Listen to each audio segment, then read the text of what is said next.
Today I'm going to talk about count your blessings. All of us are born with both fortunate and unfortunate circumstances, most of us. We are born with both fortune and unfortune. There is hardly any one of us that only experiences fortune in life. Most of us experience both fortune and unfortune, both happiness and suffering. However, the way we react to problems in life is different. There's hardly anyone in the world that doesn't have any problems. But the way we react to problems is different. The way we react to problems is a matter of the way we think. If you try to study, try to analyze the importance of our thoughts on our actions and our attitudes in life, you can make a comparison, you can do a small test by putting a piece of wood on the floor. If you have a piece of wood large enough to walk over it, like a small bridge, and you put it on the floor, and then someone asks you to walk over it, you will feel that it's a very normal thing to do, and you don't feel it's hard at all. But if the same piece of wood has been put on top of a large, very high cliff, which is very high above the ground, if you fall from the cliff, you certainly will not survive. Then you will think twice. You will think very long time before you will cross this bridge. So the same piece of wood, same bridge, but let's say a different height can make you think twice, can make you change your attitude. So very often in life, it is the things around us. It's not so much the things around us that determine our attitude. Because actually the bridge is still the same, right? But it's the context and it's our own attitude that changes things. The way we think about things, the way we reflect on things has a great impact on our lives. And when we have the habit of looking at things from a positive perspective, looking at things positively, we might have strong encouragement, strong courage to deal with our problems in life. One way to deal with our problems in life is what we call to count your blessings. You've often heard of this, but we often do not really realize what it really means. To count your blessings, or to look at what you really have in life, to look at all those things that you have earned in life, that you have obtained in life, and how difficult it was to obtain all these things. That is something very important, and it can affect our lives very much. That is one way that we can cope with problems, difficulties in life, and find a way through. Have the encouragement, the courage to solve our problems and to cope with our problems.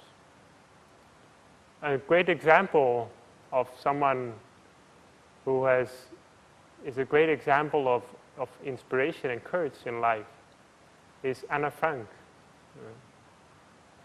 a young Dutch woman who was being of Jewish descent, was captured by the Germans, and unfortunately she was killed, and she was only quite young. Actually, she wasn't really killed, but she was put into a concentration camp of the Germans during the Second World War, and she died of disease. But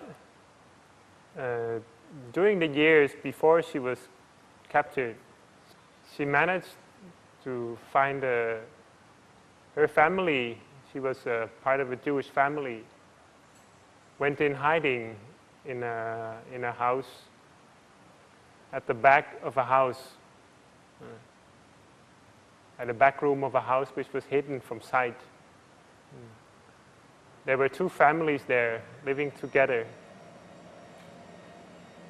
It was quite difficult. You can imagine living there in a place which is completely isolated from the world. Hiding from the Germans, afraid that they might catch you and deport you to a concentration camp. Very difficult life. But Anna Frank was not a normal girl.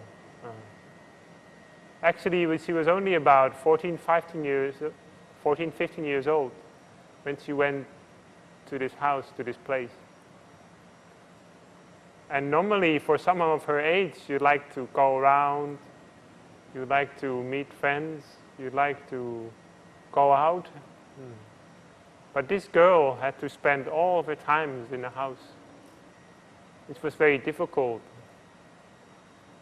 But nevertheless, it turned out in that period that she was hidden from sight, hidden in that place during 2 years before she was finally discovered by the Germans.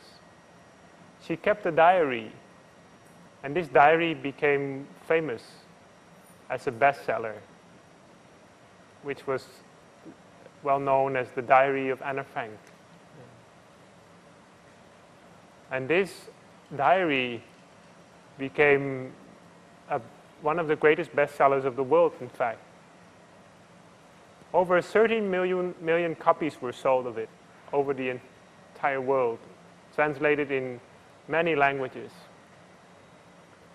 This book was a book that captured the attention of many people because it showed a young girl in the most difficult circumstances where her own life was at stake every day.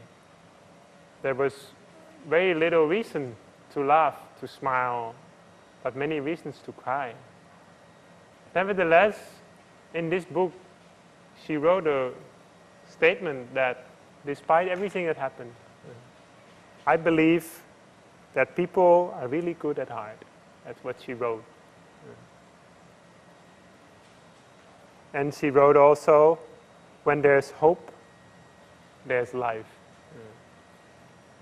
Her entire diary is an example of someone who in the most difficult circumstances, most trying circumstances, always managed to keep up a positive attitude, to look at the world from a positive perspective. Her book became not only an example of encouragement, but also of wisdom. Many people, including well-known politicians like Nelson Mandela, praised this book and said it was very wise, very inspiring. Nelson Mandela himself was actually put into prison for a long time, in some ways in similar conditions, but not the same exactly. He found a lot of encouragement in this book, showing someone in very difficult circumstances that he could identify with, but nevertheless always looking at the bright side of the world. And it made him be able to cope and to persist in these difficult times. And finally, when he got out of prison, he managed to develop South Africa and to bring it to a political situation that was at least a freedom from the apartheid, from the segregation of the races, which he tried to change. So Anna Frank was a great inspiration for many people, a great encouragement. So this shows an example of someone who managed to do the impossible in very difficult trying circumstances to keep up a good mood and to try to look at things from the positive side. So what was it that made Anna Frank stand out from the others?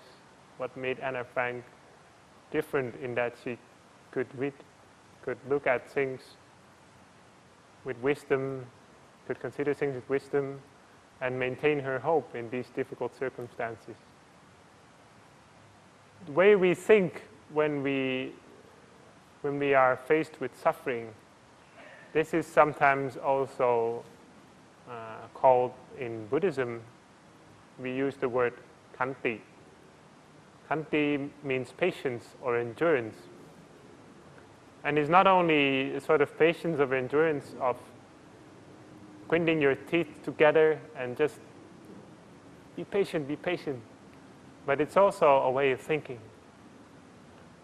Very similar to what in modern days in many psychological approaches is called positive thinking. It doesn't mean that we lose our touch with reality, but it means to always focus on the positive things which are there. One professor, who was a well-known professor of psychology, especially positive psychology, wrote about what was to be known as the science of gratitude. His name is Emmons. Emmons, he did research about how people respond to life when they are in the habit of looking at things with gratitude. So he had two groups do an experiment. One group, he had them write diaries. And in those diaries, he had them write down their experiences, the things they noticed, what other people had done to them, what benefit they had received from others. In other words, he had them write down and practice gratitude. Sometimes we can say there are some parts of gratitude that do not really have to do with people around us. It could be the things around us, the benefits that we have received in general, the fortunate circumstances that we are in. This is also a form of gratitude. In Buddhism, we might call this being aware of the merits that you have received, which comes from the good deeds that we have done in the past. Another part of this gratitude is, of course, the people around us, what other people have done, the benefits that other people have done to us, the favors that people have done. To be aware of that. It turned out that the group that wrote these diaries was, of course, then compared with a control group. And this control group didn't write anything. They just continued their normal life.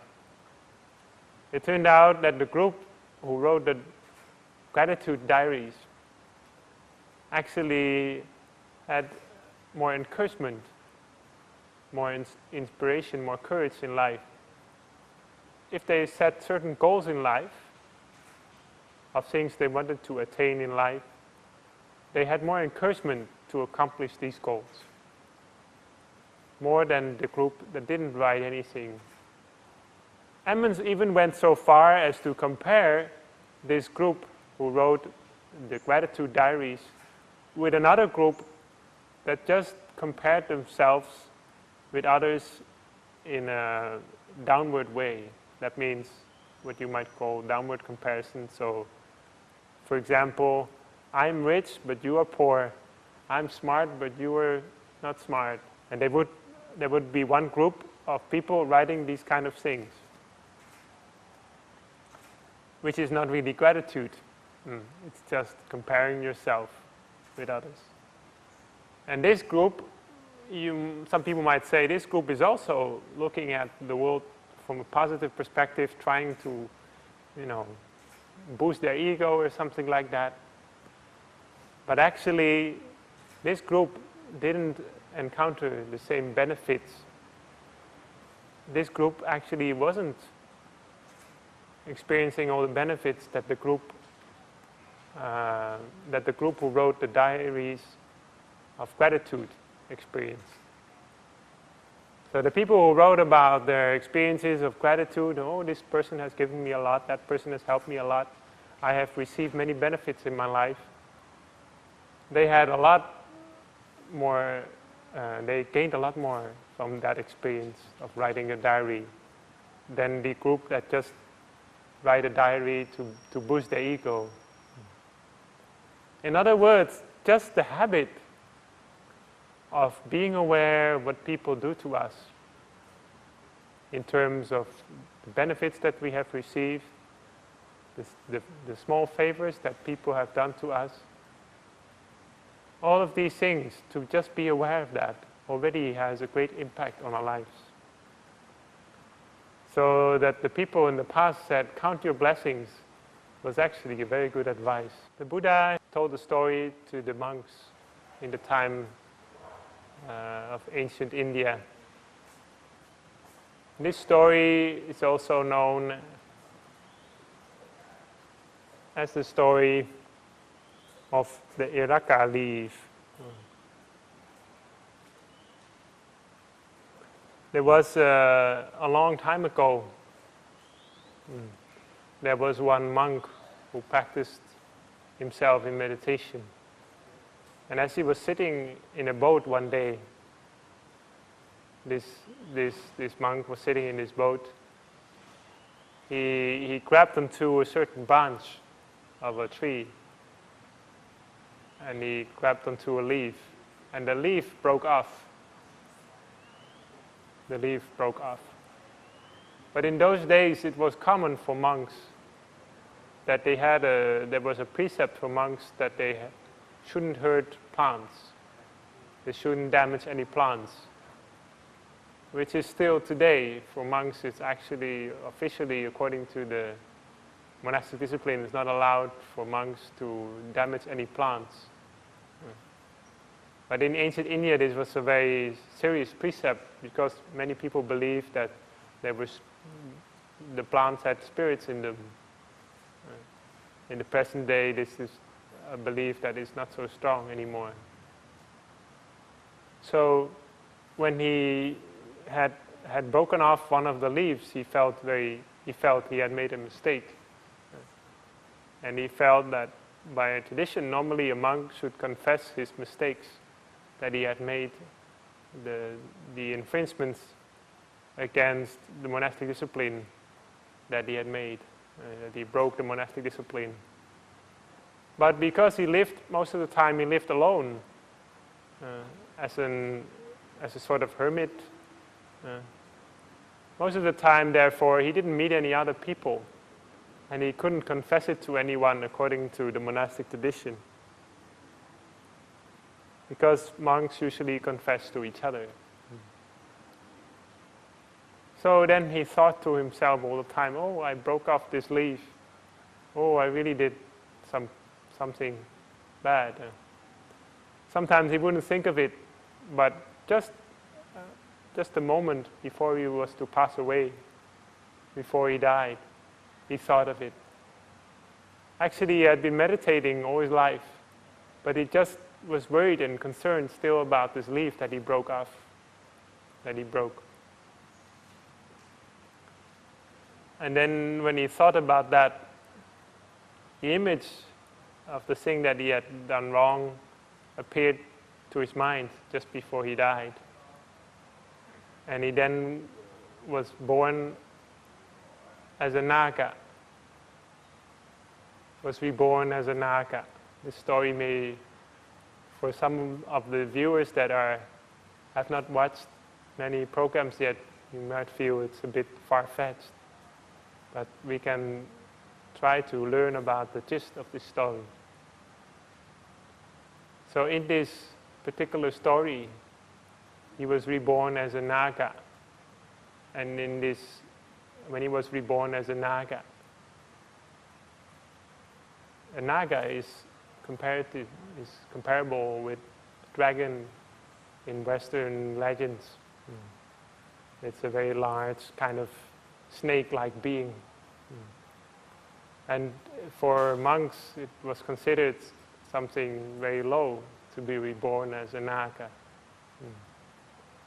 Also, a naga will live for a long time,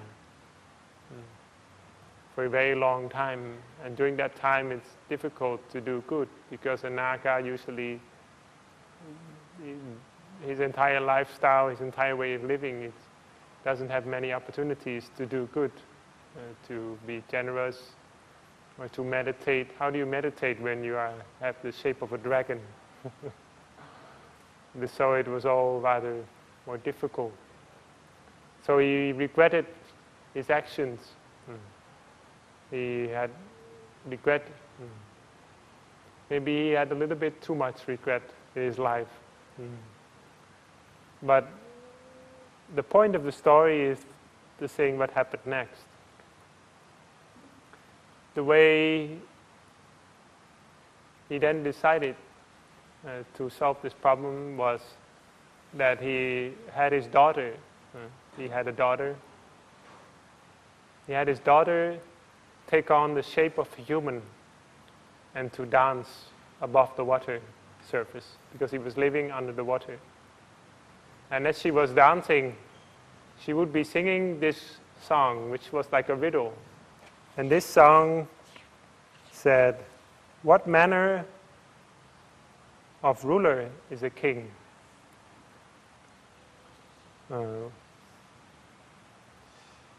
What manner of king is under the dominion of craving?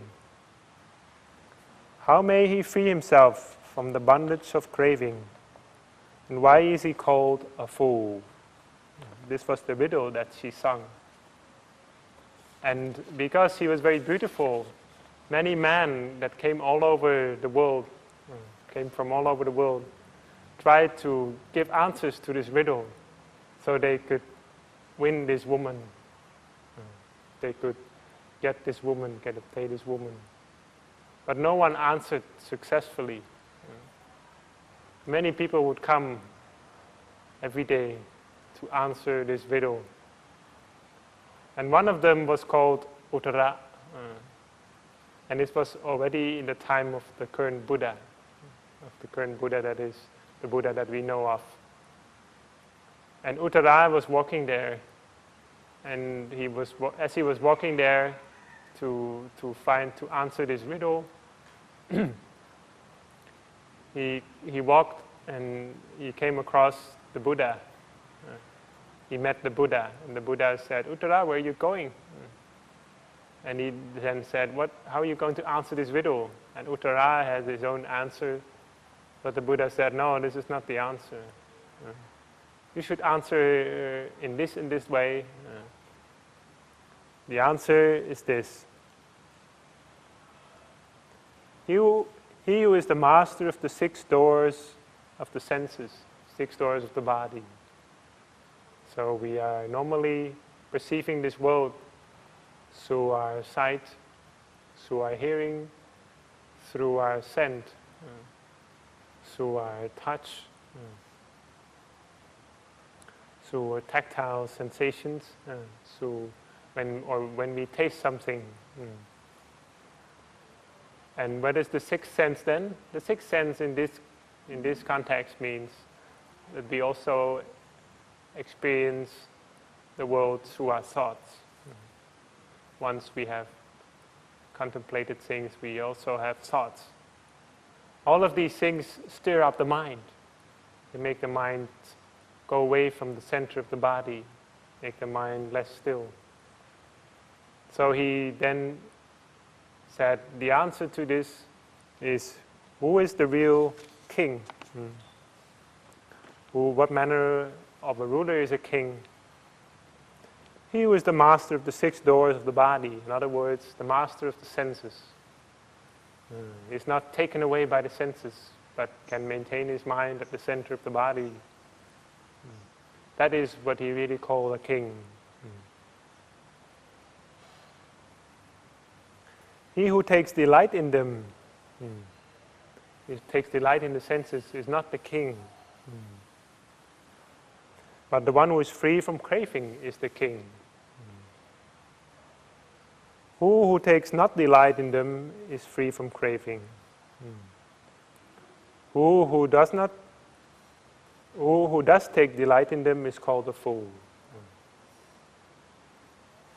So he very clearly said that the person who managed to train the mind to stay within, rather to be wandering outside all the time, to be present-minded rather than to be absent-minded, to live with awareness and mindfulness rather than to be absent-minded. That is what he called the king. So then Uttara answered this verse he was going to answer this riddle. But the moment that he just tried to memorize these words, they suddenly came to his heart. He suddenly realized these words, how the importance of these words. And he started to train it, to try it himself. We should bring the mind within, should not be led by the senses. And at that moment he attained the first stage of enlightenment. Which we call stream entry. And then he went to see the daughter of the Naga king. But at this moment he was no longer interested in the daughter, because he had already managed to train his mind to practice his mind to stay within rather than to be wandering outside. But he wanted to let everyone know about the answer to this riddle. So he answered as the Buddha recommended. And then the daughter of the Naga king, of the Naga, responded with another question. By what is a fool taken along? And how does a wise man shake himself free? How does he attain nirvana or nibbana? Answer me this question. And then he answered again, according to the advice of the Buddha. By the flood of craving is the fool taken along, and by faith or by devotion the wise man shakes them off. He that has freed himself from all the attachments is said to have attained nirvana. And as soon as he gave that answer, and the one who was also listening to this answer was Naga, was the father Naga, who was hiding under the water, under the surface of the water. And as soon as he heard these words, he was very delighted and happy, because that meant that the Buddha had already been born. These words must have come from the Buddha. And he was waiting for the Buddha to arise in this world, because he has been a Naga for many ages, and now he had finally come to the age that there was a Buddha alive. So he suddenly jumped out of the water. Everyone was, of course, completely terrified, but we can only imagine the way people reacted. And many people were swept aside by the water that was going in all directions. And this Naga came to see the Buddha, and he said to the Buddha, you know, I have been like this. I was born in this state, in this condition, because I regretted to have plucked, to have taken a single leaf. And I regretted that at that moment. And only because of that mistake that I made, because of the karma that I did, I was then born in this state of a Naga for a long time. Never had the chance to practice any meditation or practice any Dhamma. But now finally I'm very happy to be able to meet the Buddha again, to meet the Buddha again. So the Buddha then related all this entire story to the monks. And he told them that there are actually 4 things in life which we have to realize that are difficult. And this is a Dhammapada verse.